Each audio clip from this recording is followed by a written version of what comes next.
जय हिंद दोस्त, स्वागत है आपका अपने यूट्यूब चैनल SIR के सिंह पर। कैसे हैं आप सब? उम्मीद करते हैं आप सब बहुत अच्छे होंगे और अच्छे से अपना पढ़ाई कर रहे होंगे। दोस्त, मैं एडुटेरिया का आज प्रैक्टिस सेट 4 करने वाला हूं। आप भी हमारे साथ करेंगे और इसमें बहुत सारे एक्स्ट्रा फैक्ट भी मैं बता दूंगा जो एग्ज़ाम के दृष्टि से बहुत ही महत्वपूर्ण है। तो आप मेरे साथ इस प्रैक्टिस सेट को कंप्लीट करेंगे।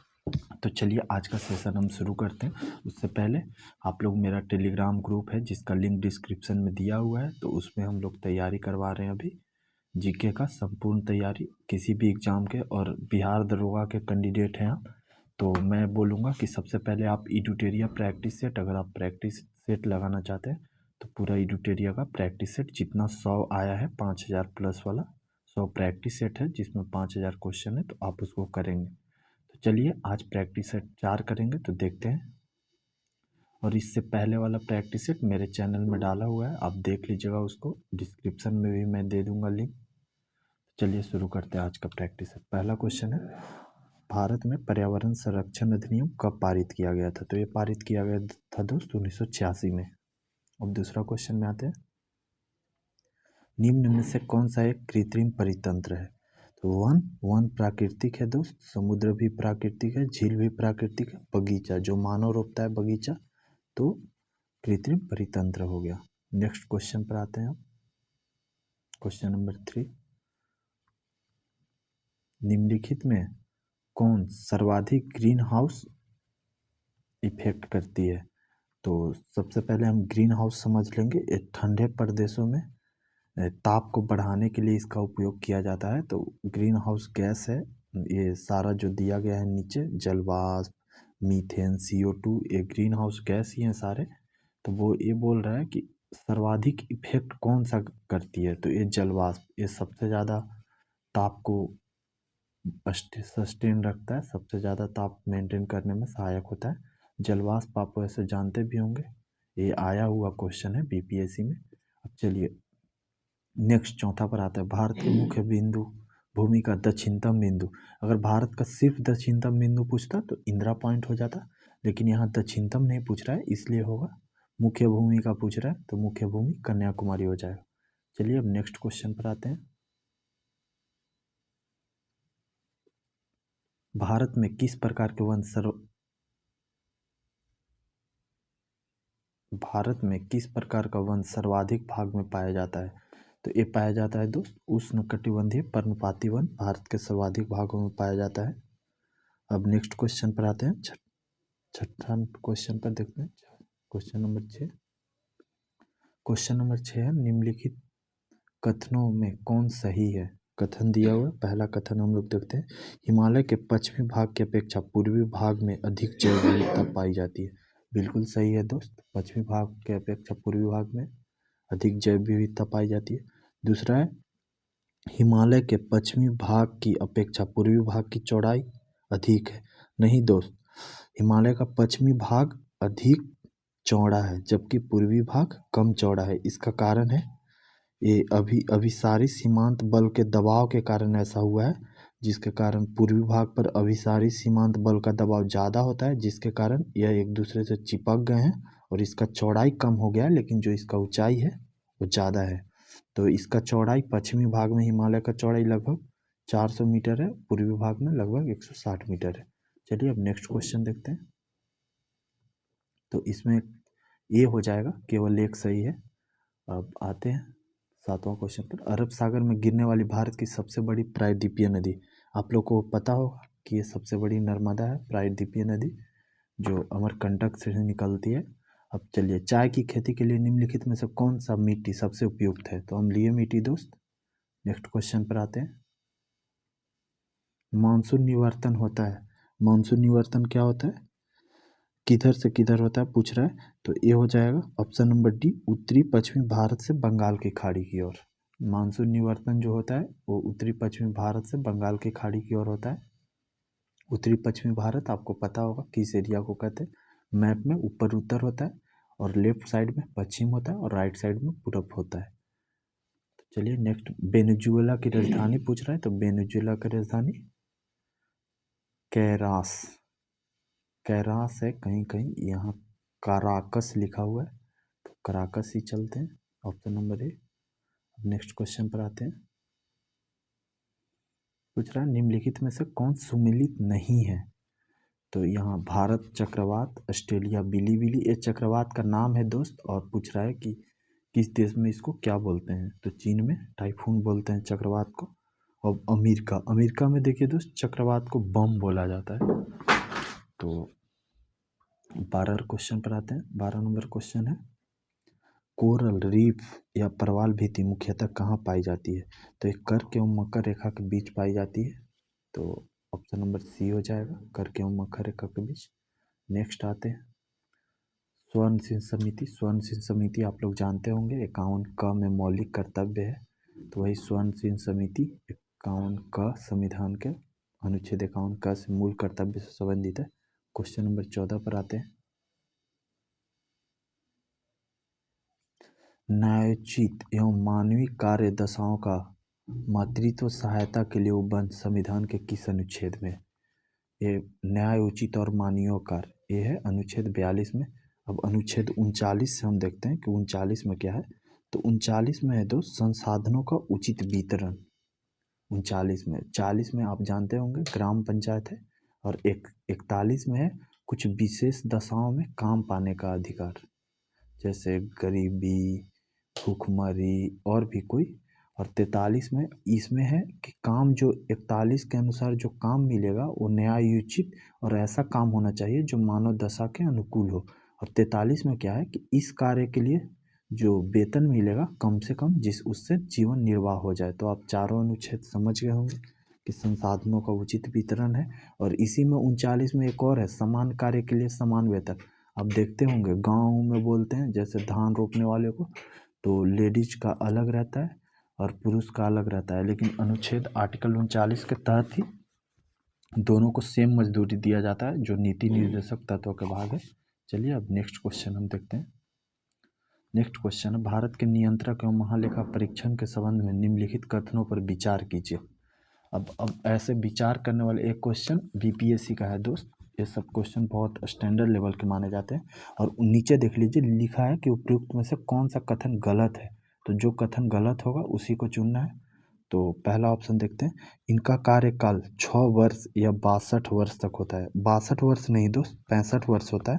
तो ये गलत है, तो ये हो जाएगा। अब दूसरा में आते हैं, यह राष्ट्रपति के प्रसाद पर्यंत अपने पद पर बना रहता है। ये भी गलत है दोस्त, यह राष्ट्रपति के प्रसाद पर्यंत नहीं। ये इसको हटाने का बस एक ही उपाय है, जो सुप्रीम कोर्ट के मुख्य न्यायाधीश को हटाने का उपाय है, जैसे महाभियोग लगाकर वैसे इनको भी हटाया जाता है। तो ये भी गलत है। तीसरा देखते हैं, इसके वेतन एवं अन्य सेवाएं शर्तें राष्ट्रपति द्वारा निर्धारित होती है। नहीं, राष्ट्रपति नहीं, सांसद या मंत्रिमंडल द्वारा निर्धारित होती है। इसको हटाएंगे भी वही और इसका वेतन भी।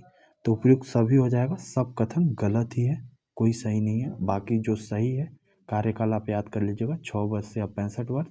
और ये मतलब इनको हटाने का बस एक ही है कि ये राष्ट्रपति के प्रसाद पर्यंत मंत्रिमंडल के सलाह पर हटते हैं महाभियोग लगाकर, जैसे मुख्य न्यायाधीश को हटाया जाता है।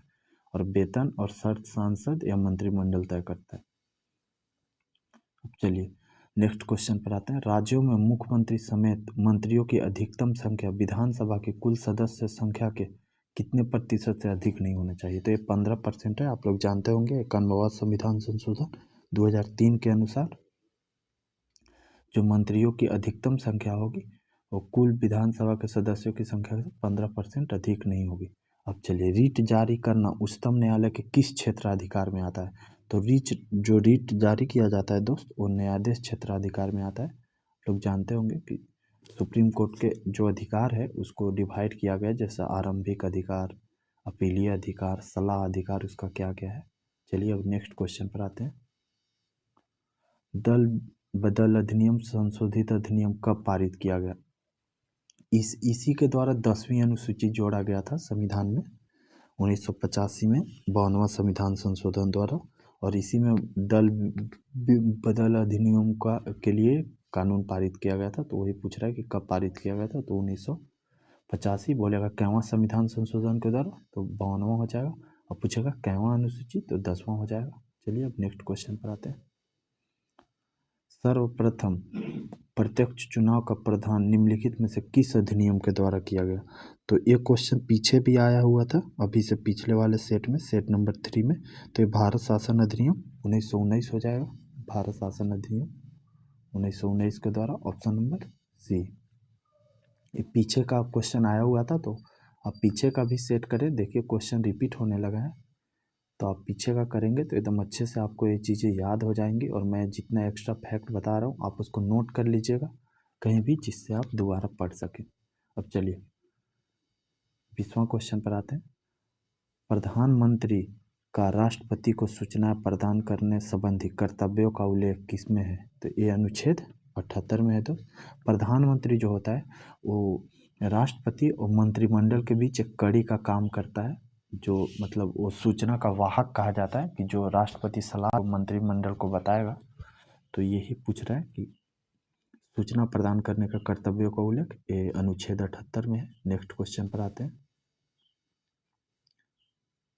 नेक्स्ट क्वेश्चन है, निम्नलिखित में से कौन सा देश प्रातःकालीन शांति भूमि के नाम से जाना जाता है? ये दक्षिण कोरिया को बोला जाता है दोस्त। तो ऑप्शन नंबर बी।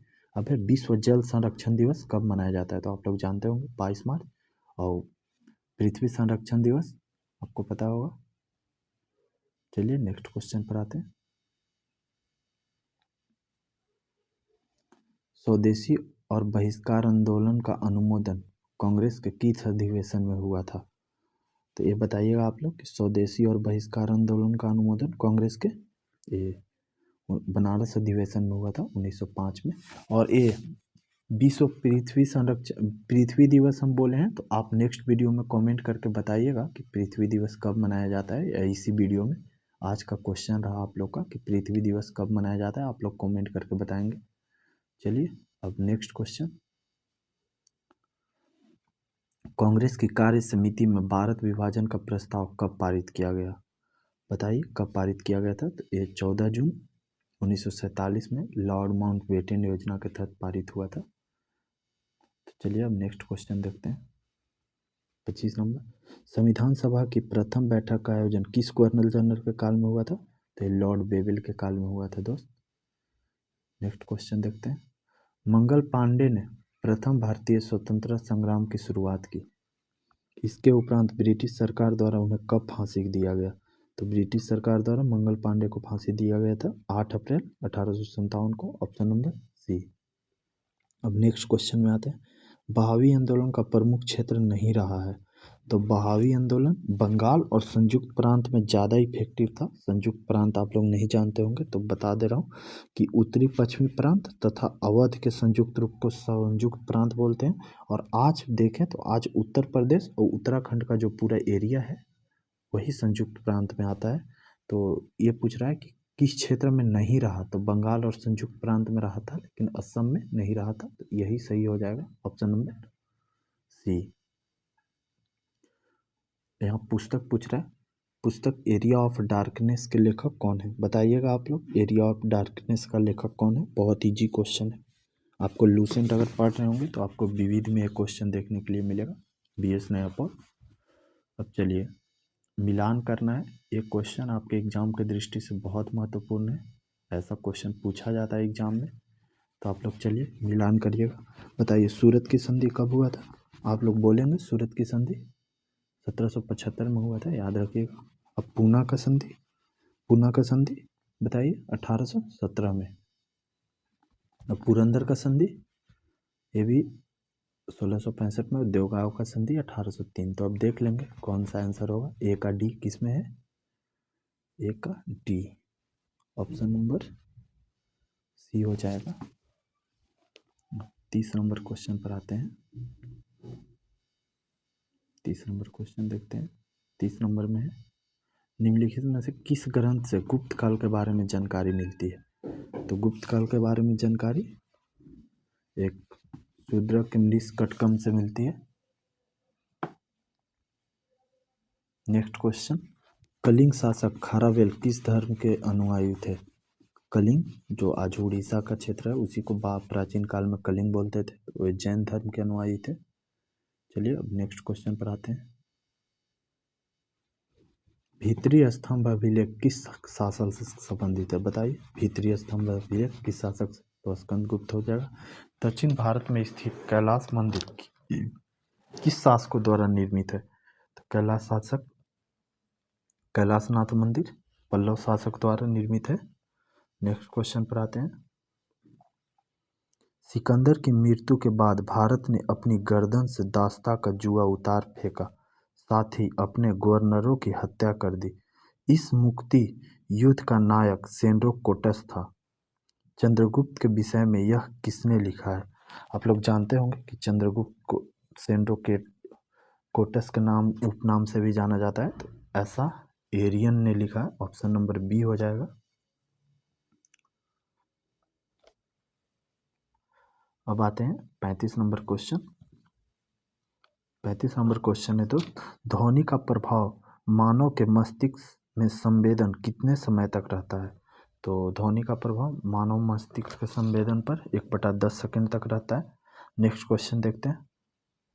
नेत्र में प्रवेश करने वाले प्रकाश की मात्रा का नियंत्रण निम्न में से किस अंग द्वारा होता है? आइरिस द्वारा। इसका आप प्रैक्टिकल देख सकते हैं। जैसे आप धूप से जब अंधेरा कमरा में आएंगे, अंधेरा नहीं भी रहेगा, नॉर्मल कमरा में आएंगे, तो आपको कमरे का कुछ दिखाई नहीं देगा कमरे में, लेकिन धीरे धीरे जब आप थोड़ा देर रूम में रहेंगे तो आपको सब कुछ दिखाई देने लगा। ऐसा इसलिए होता है दोस्त कि जो ये आइरिस होता है, जब हम धूप में जाते हैं तो हमारे आंखों पर लाइट बहुत ज़्यादा पड़ती है, तो क्या आइरिस सिकुड़ जाता है और लाइट को ज़्यादा नहीं आने देता है, जिससे बैलेंस बना रहे। लेकिन वही जब हम एकाएक धूप से छाया में आते हैं तो आइरिस सिकुड़ा हुआ रहता है, जिससे उससे प्रकाश नहीं बाहर निकलता है, तो उसको फैलने में धीरे धीरे थोड़ा टाइम लगता है, और जब वो फैल जाता है तो हमको अंधेरा में भी दिखाई कम, मतलब जो नॉर्मल प्रकाश वाला रूम है उसमें दिखाई देने लगता है। तो आइरिस ऑप्शन हो जाएगा, option number D. Next question पर आते हैं। रक्त की अशुद्धियाँ किस अंग में जाकर छनती है? तो बताइए, रक्त की अशुद्धियाँ किस अंग में जाकर छनती है? ब्रीक हो जाएगा इसका आंसर। लूसेंट का क्वेश्चन है, रक्त का कितना प्रतिशत भाग प्लाज्मा होता है? तो आप लोग जानते होंगे प्लाज्मा होता है 55 से 60%। 55% ही होता है दोस्त, लेकिन इसमें 55 एक्यूरेट नहीं दिया हुआ है, तो 55 से 60 मारेंगे। नेक्स्ट क्वेश्चन पर आते हैं। Question number 39। एक पुष्प पर पुष्पन होने के लिए उत्तरदायी हार्मोन कौन है? पुष्प फूला, कोई भी फूल देता है पौधा, तो उसके लिए फ्लोरोजिन नामक हार्मोन उत्तरदायी होता है। इंद्रधनुष किसके कारण बनता है? तो इंद्रधनुष आप लोग को पता होगा कि परावर्तन और अपवर्तन के कारण है।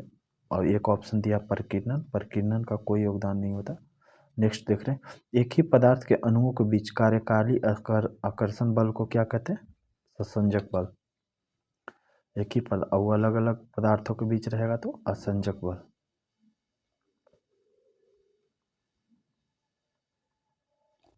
नेक्स्ट क्वेश्चन देखते हैं। Question number 42। किसी अभिक्रिया में भाग लेने वाले पदार्थ को क्या कहते हैं? अभिकारक। आप लोग को पता होगा। नेक्स्ट क्वेश्चन, क्षारक को जल में घोलने पर क्या मुक्त होता है? क्षार को जब हम जल से अभिक्रिया कराएंगे तो क्या मुक्त होगा? ये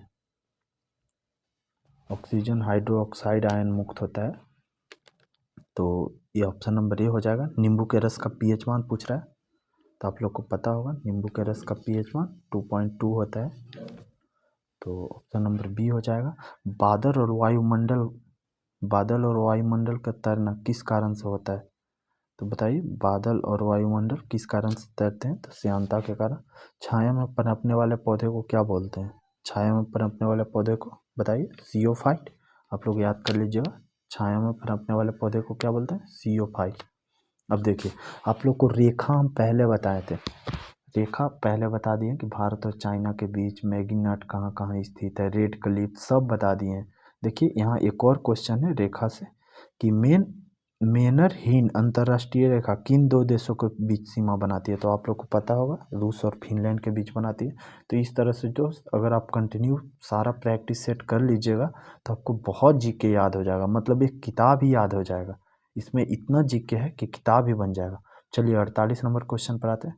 जैव विविधता दिवस निम्नलिखित में से किस दिन मनाया जाता है? बताइए आप लोग। जैव विविधता दिवस 22 मई को मनाया जाता है। राष्ट्रीय खाद्य सुरक्षा मिशन की शुरुआत किस वर्ष की गई थी? राष्ट्रीय खाद्य सुरक्षा मिशन की शुरुआत 2007 में किया गया था दोस्त। अब भारत में मुद्रास्फीति के प्राकलन का सबसे प्रचलित माप, मुद्रास्फीति प्रचलन का सबसे प्रचलित माप CPI है।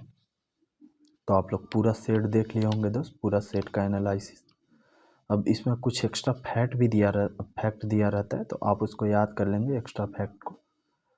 तो चलिए आज के वीडियो में बस इतना ही, और हमारा वीडियो शेयर भी करिएगा दोस्त अपने दोस्तों से, क्योंकि ये जो प्रैक्टिस सेट है बस ऐसे ही कर लीजिएगा तो कोई फ़ायदा नहीं होगा जब तक आप इसको पूरा एनालिसिस नहीं करिएगा सेट का। और पूरा जब आप इस एक पूरा एनालिसिस के साथ आप कर लेते हैं, या पूरा डिस्क्रिप्टिव रूप में आप इसको कर लेते हैं, जो एक्स्ट्रा फैक्ट है उसको साथ में लेते हुए समझते हुए, तो एग्ज़ाम में बहुत सारा क्वेश्चन आपको यहीं से देखने को मिल जाएगा।